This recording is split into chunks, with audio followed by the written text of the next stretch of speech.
2 দিন হয়ে গেল বাংলাদেশ ভার্সেস ইন্ডিয়ার ম্যাচ শেষ হয়েছে। হঠাৎ করে একটা ভিডিও স্ক্রলিং করতে করতে হঠাৎ করে একটা ভিডিও চোখের সামনে আসে। যে চোখের সামনে দেখলাম যে তপু বর্মন আসলে বসুন্ধরা কিংসের ক্লাবের প্লেয়ার। আসলে এটা আসলে সিন্ডিকেট। তার কারণ হচ্ছে জাহান আহমেদ এতক্ষণ ফ্রি থাকার পরও বলটা পাস করেন। তার মানে মনে হচ্ছে যে এখন আমাদের ফুটবলে সিন্ডিকেট আছে। তো সবাই এক ধ্বনিতে বলবো যে সিন্ডিকেটটা হটাও, বাংলাদেশ ফুটবল বাঁচাও। তো মূল কথা হচ্ছে এখন আমাদের ফুটবলে সিন্ডিকেট আছে, যার জন্য খেলাটা সুন্দর হচ্ছে না। যদিও 1 গোলে আমরা জয় পেয়েছি ঠিকই, কিন্তু সৌন্দর্যের খেলাটা আমরা পাইনি। কারণ আপনারা যদি আমার স্ক্রিনে ভিডিওটা দেখেন তাহলে অবশ্যই বুঝতে পারবেন যে এখানে আসলে সিন্ডিকেট আছে।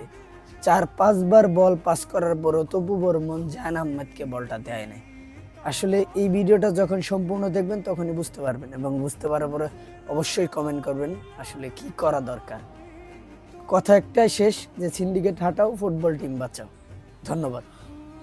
এই যে দেখুন তপু বর্মনের পায়ে বল, আবার অন্যজনকে পাস করে দিল, আবার তপু বর্মনের কাছেই দিব। দেখেন এই যে আবারও তপু বর্মন দিলে, কিন্তু বাম সাইডে কিন্তু ঠিকই জাহান আহমেদ ফ্রি, ওই যে দেখতে পাচ্ছেন ওইখানে বলটা না দিয়ে আবার ওইখানেই দিল। দেখেন বলটা আবার তপু বর্মনের কাছে। দেখুন এই যে আরেকটা পাস করলো, এই যে